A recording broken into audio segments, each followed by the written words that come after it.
Hello friends, तो कल हमने डिस्कस किया था मेडिसाइंस फार्मा एकेडमी के यूट्यूब चैनल पे इनऑर्गेनिक केमिस्ट्री के बारे में, और हमने फार्मास्यूटिकल इनऑर्गेनिक केमिस्ट्री के लिमिट टेस्ट के बारे में डिस्कस किया था, जिसमें हमने लिमिट टेस्ट फॉर क्लोराइड और लिमिट टेस्ट फॉर सल्फेट के बारे में पार्ट नंबर 1 में डिस्कस किया था। आज उसे एक बार दोबारा रिवाइज करके उसके आगे के कुछ और लिमिट टेस्ट के बारे में हम डिस्कस करेंगे।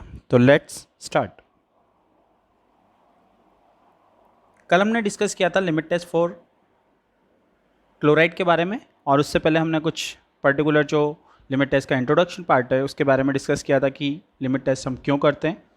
तो यहाँ हमें ये समझना है कि लिमिट टेस्ट को जो परफॉर्म किया जाता है वो सिर्फ और सिर्फ इम्प्योरिटीज़ को फाइंड आउट करने के लिए किया जाता है।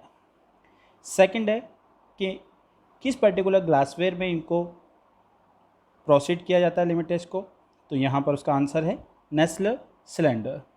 उसके अलावा यहाँ पे हमें डिस्टिल वाटर और प्यूरिफाइड वाटर का भी यहाँ पर यूज़ करना पड़ता है।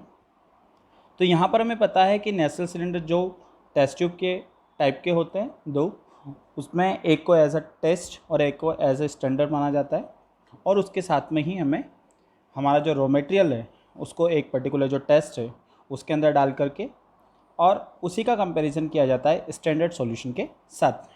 तो पहला हमारा लिमिट टेस्ट है क्लोराइड, तो कल हमने डिस्कस किया था, एक बार वापस रिवाइज करते हैं।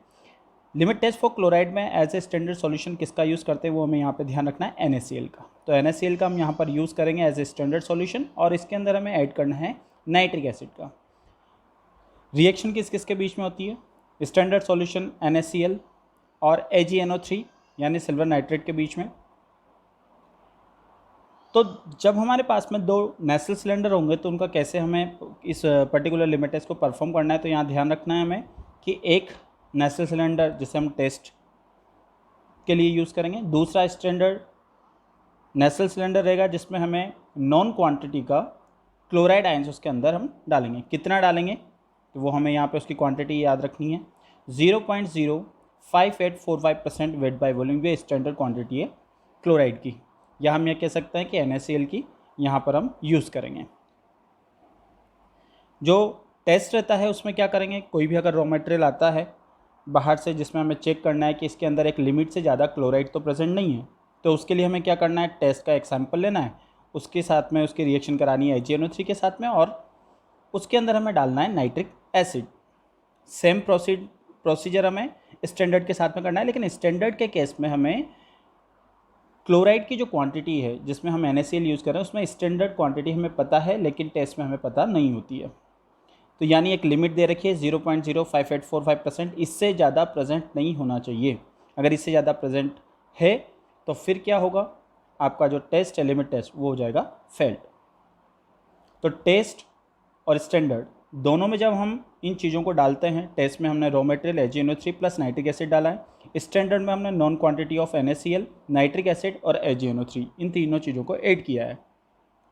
जब रिएक्शन प्रोसीड होगी तो लास्ट में हमें दोनों ही टेस्ट ट्यूब्स के अंदर दोनों ही नेस्लर सिलेंडर्स के अंदर हमें ऑपलसेंस और टर्बिडिटी देखने को मिलेगी। तो हमें कंपैरिजन करना है, कंपैरिजन में ये देखना है कि स्टैंडर्ड के कंपैरिजन में टेस्ट के अंदर इक्वल टर्बिडिटी आई है देखने पर, या टेस्ट के अंदर स्टैंडर्ड से कम आई है। इन दोनों केसेस में आपका जो टेस्ट होगा वो पास हो जाएगा, लेकिन टेस्ट के अंदर अगर टर्बिडिटी ज़्यादा आई है जब हम कंपैरिजन करेंगे स्टैंडर्ड से, तो फिर आपका टेस्ट होगा फेल्ड, क्योंकि उसके अंदर क्लोराइड की क्वांटिटी एक लिमिट से ज़्यादा है। यहाँ पर जो हम नाइट्रिक एसिड यूज़ कर रहे हैं उसका पर्टिकुलर यूज़ क्या है, नाइट्रिक एसिड का यूज़ होता है कॉमन आयन इफेक्ट को प्रोड्यूस करने में, यानी आपका AgNO3 जिसमें आप ऐड कर रहे हैं वो किसी और पर्टिकुलर एलिमेंट्स के साथ में, कंपाउंड्स के साथ में रिएक्शन ना कर जाए जो उस पर्टिकुलर रॉ मटेरियल के अंदर प्रेजेंट है, जैसे फॉस्फेट या सल्फेट। तो इनके साथ में भी अगर ये रिएक्ट कर जाएगा तो ये भी टर्बिडिटी प्रोड्यूस करेंगे। तो हमें ये ध्यान रखना है यहाँ पर कि वो टर्बिडिटी प्रोड्यूस ना हो ज़्यादा।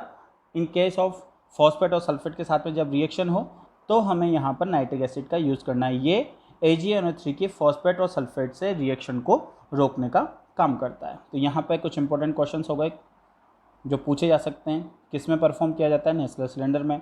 लिमिट टेस्ट फॉर क्लोराइड में स्टैंडर्ड सॉल्यूशन किसका यूज़ किया जाता है, NaCl का। किसका एडिशन किया जाता है, नाइट्रिक एसिड का। किसके साथ में रिएक्शन की जाती है, AgNO3 के साथ में। जो पर्टिकुलर हम स्टैंडर्ड सॉल्यूशन यूज़ कर रहे हैं उसकी क्वांटिटी कितनी होनी चाहिए, उसकी क्वांटिटी होनी चाहिए 0.05845%। यह हमें ध्यान रखना है वेट बाई वॉल्यूम। उसके अलावा हमें नाइट्रिक एसिड जो है उसके बारे में भी ध्यान रखना है कि नाइट्रिक एसिड जो है उसका क्या यूज़ है। ठीक, नेक्स्ट स्लाइड पे हम चलते हैं। नेक्स्ट है लिमिट टेस्ट फॉर क्लोराइड। तो लिमिट टेस्ट फॉर क्लोराइड के अंदर हमें ध्यान रखना है कि एज ए स्टैंडर्ड यहाँ पर हम किसका यूज़ कर रहे हैं और कितनी क्वांटिटी में यूज़ कर रहे हैं इन केस ऑफ सल्फेट में। तो हमें यहाँ पे ध्यान रखना है कि एज ए स्टैंडर्ड हम यहाँ पर जो यूज़ कर रहे हैं वो है पोटेशियम सल्फेट, और उसकी क्वांटिटी जो है वो हमें ध्यान रखना है 0.1089% वेट बाय वॉल्यूम। ये क्वांटिटी हमें यूज़ करनी है एज अ पोटेशियम सल्फेट। यहाँ पर हम रिएजेंट का यूज़ करेंगे, लेकिन पोटेशियम सल्फेट डायरेक्टली यूज़ नहीं करना है हमें। यहाँ पर किसका यूज़ करते हैं, तो यहाँ पर हमें ध्यान रखना है यहाँ पर हम यूज़ करते हैं बेरियम सल्फेट रिएजेंट का, क्योंकि बेरियम सल्फेट रिएजेंट के अंदर ही आपका पर्टिकुलर जो पोटेशियम सल्फेट है वो यहाँ पर प्रेजेंट है। यह हमें यहाँ पर ध्यान रखना है।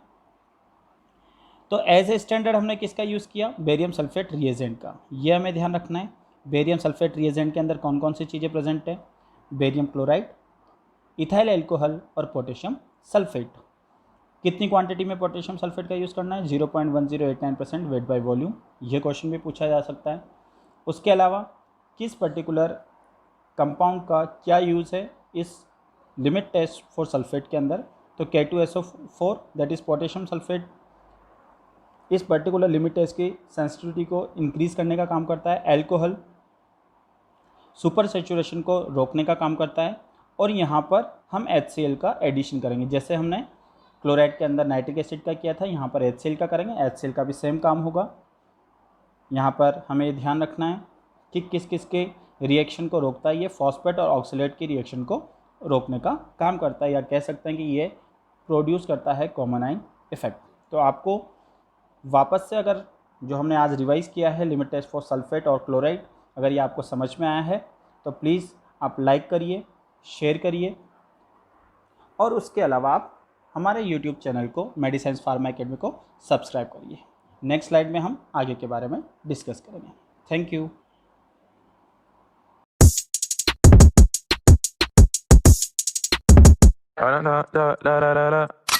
When I come off, then you go get me just a little bit.